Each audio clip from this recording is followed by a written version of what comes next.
We are not alone. Check this out.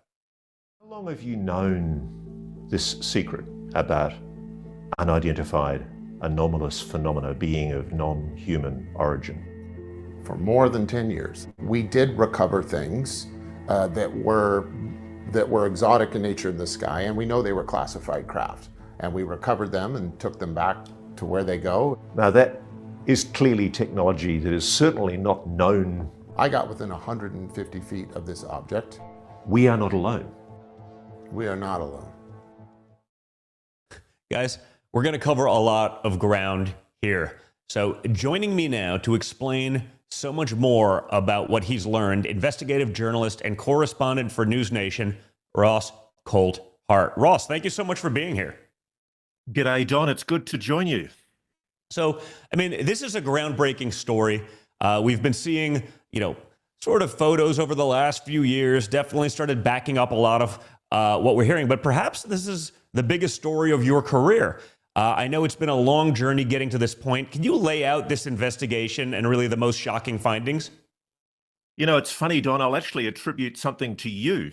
One of the reasons I got my curiosity twigged about this story was because of an interview you did with your dad before the last election where he ran for president. And I think you actually asked him about Roswell, and he indicated at the time that he knew something, but he didn't go any further. And it made it very, very clear to me that whatever your dad knew, he hadn't been given the full story, because by that stage I knew about the retrieval program. And I think the most disturbing implications of this, and we explore this at 8 p.m. Eastern time on Saturday night in the News Nation story, what we will be doing is revealing how presidents haven't been told this.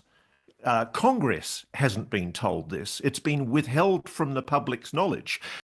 Yeah, I mean, this is definitely one of the biggest stories ever. I know, that was during right before the 2020 election, and I asked him that question because it literally was, to me, that was more important than who the shooter on the grassy knoll was. Like, is there other life? Yeah, he definitely gave me a little bit of a look, like, maybe we'll get to this later, but I don't know if it was enough for what people want to hear. But that doesn't surprise me. We've seen so much of that where whether it's my father or I'm sure Joe Biden or other presidents, that deep state sort of gives someone enough information to get the answer that they want, but not all of the information to get the answer that perhaps that person would actually give if they actually had all of that information. So, that's pretty fundamental. And it's sort of strange, again, that the unelected bureaucrats have this kind of information, but we don't even have the ability to decide whether it's something that should perhaps be made clear to the public or others.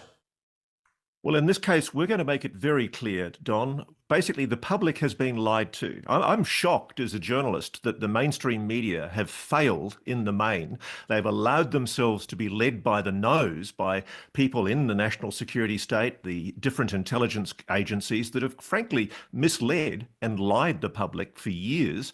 And what we're revealing is first-hand evidence from people who are top-level trained Tier 1 military operatives, patriots, men who love their country with a passion, but who understand also that there's an accountability problem here, that there are faceless people inside the national security bureaucracy who have taken it upon themselves to conduct the expenditure of possibly billions, if not trillions of dollars on a covert program that is being deliberately concealed from Congress.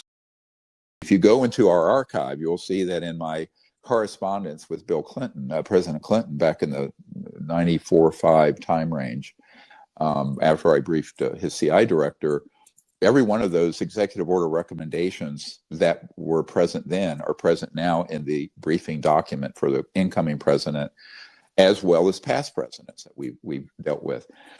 At this time, it looks like there's a very positive development in that regard, because last night, quite late, and I know I called Michael right away, I got 4 executive order drafts from a source I cannot name that pretty much goes through that. I mean, it literally...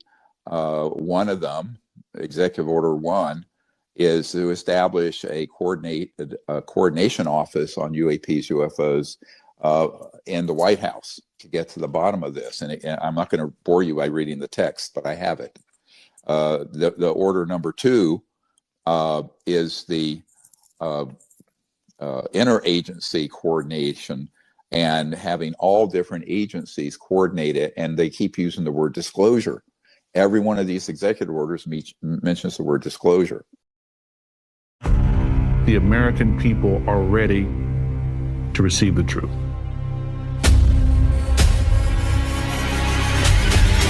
Humanity is not the only intelligence in the universe. Humanity is not the only intelligent species. We are absolutely not alone. Non-human intelligence exists. UAPs are real, they're here, and they're not human.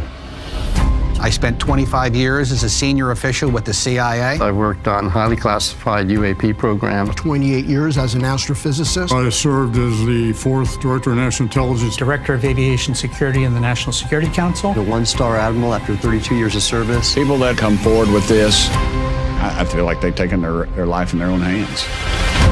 I was recruited to a highly sensitive government program that investigated unidentified aerial phenomenon.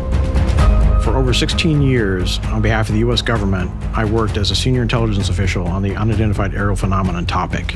We learned that the U.S. government was involved in a long-running secret war with other nations to collect and reverse engineer vehicles not made by humans.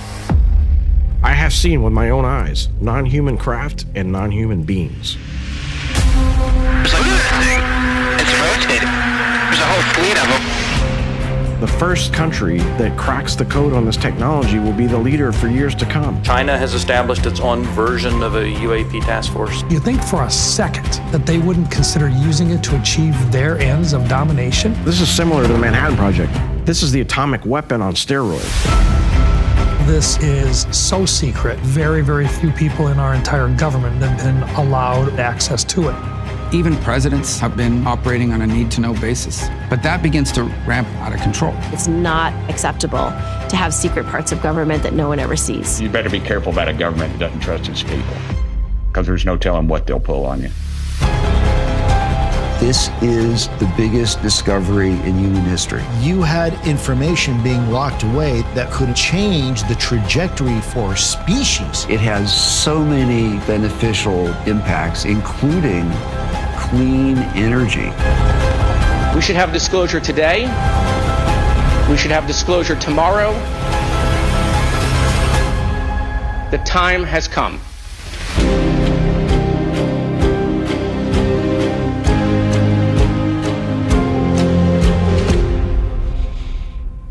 What else you want to know?